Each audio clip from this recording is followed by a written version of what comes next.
Halo guys, perkenalkan nama saya Silver Jaya dengan NIM 2406111061. Di sini saya berasal dari Fakultas Pertanian Universitas Riau, Prodi Agribisnis.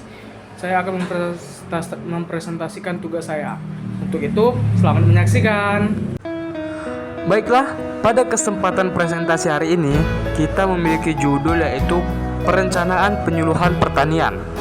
Dari judul perencanaan penyuluhan pertanian, kita memiliki beberapa subbab yang akan kita bahas.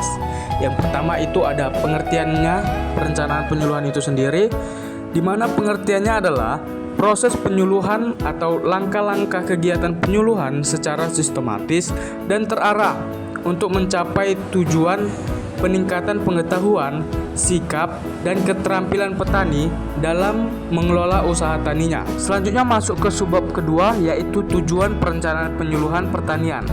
Selain dari meningkatnya pengetahuan, sikap, dan keterampilan petani, berikut juga ada penjelasan tiap poin dari tujuan.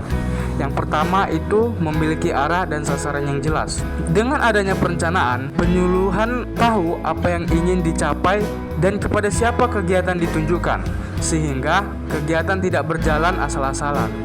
Yang kedua, mengoptimalkan penggunaan sumber daya. Waktu, tenaga, dan biaya dapat digunakan lebih efisien, sehingga hasil penyuluhan lebih maksimal. Yang ketiga, menyesuaikan dengan kebutuhan petani. Tujuannya harus sesuai dengan masalah yang nyata yang sedang dihadapi oleh para petani, bukan hanya berdasarkan program pemerintah. Yang keempat, itu sebagai dasar pengendalian dan evaluasi.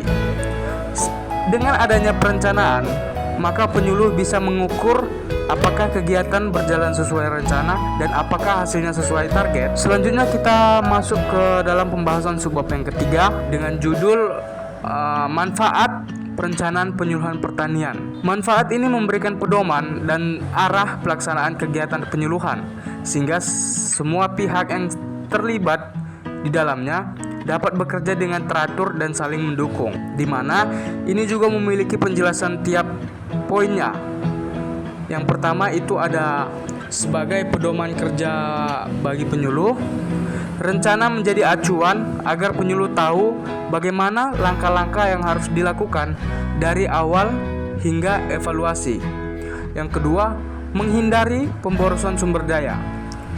Dengan adanya juga perencana, kegiatan tidak tumpang tindih, waktu dan biaya dapat dihemat. Yang ketiga, meningkatkan efektivitas penyampaian informasi.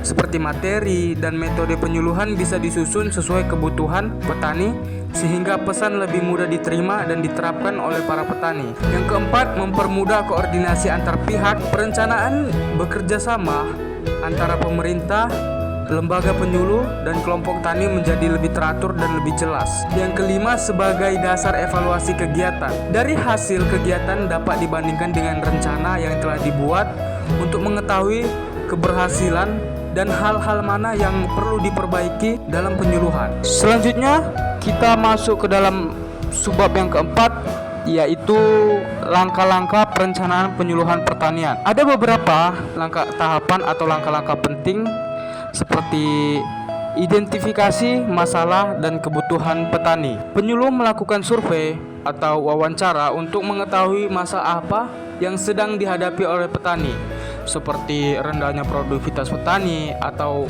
hama yang sedang dihadapi oleh petani, atau mungkin kurangnya pengetahuan petani mengenai teknologi pertanian. Yang kedua itu ada penerapan tujuan penyuluhan, di mana tujuan penyuluhan harus spesifik dan terukur. Seperti misalnya petani mampu menerapkan teknologi pupuk untuk meningkatkan hasil komoditi padi sebesar 15% dalam satu musim tanam. Yang ketiga itu penentuan sasaran dan lokasi, penetapan siapa yang menjadi sasaran penyuluhan, baik itu petani, sekelompok petani, peternak, nelayan, dan lain sebagainya, serta lokasi kegiatan sesuai kebutuhan dan potensi daerah. Yang keempat itu ada penyusunan materi dan metode penyuluhan. Materi yang harus disampaikan oleh penyuluh dengan petani itu harus sesuai dengan kebutuhan petani, misalnya teknik budidaya, pengendalian hama, dan sebagainya. Metodenya dapat berupa ceramah atau diskusi, baik itu penyuluh dan petani. Yang kedua itu ada demonstrasi plot demo. Yang ketiga ada kunjungan lapangan langsung dari penyuluhan ke lapangan atau lahan pertanian. Yang keempat itu ada pelatihan atau magang yang diselenggarakan oleh penyuluh ataupun pemerintah. Yang kelima itu ada penyusun jadwal dan sumber daya, itu menentukan waktu pelaksananya, siapa pelaksana kegiatan atau alat bantu yang digunakan serta dana yang dibutuhkan. Yang keenam itu pelaksanaan dan pengawasan.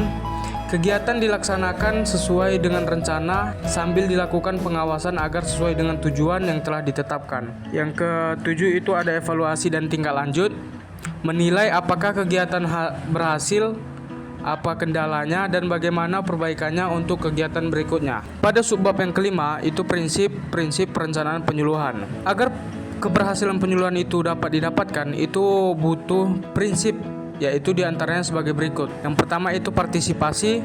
Partisipasi ini melibatkan antara penyuluh dan petani dari awal perencanaan.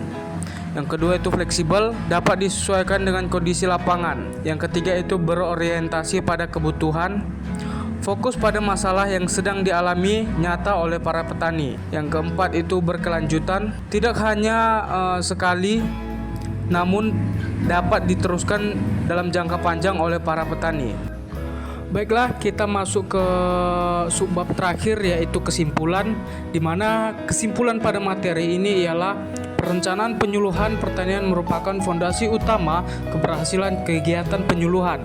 Tanpa perencanaan yang baik, kegiatan penyuluhan dapat menjadi tidak terarah, boros sumber daya, dan kurang bermanfaat bagi petani.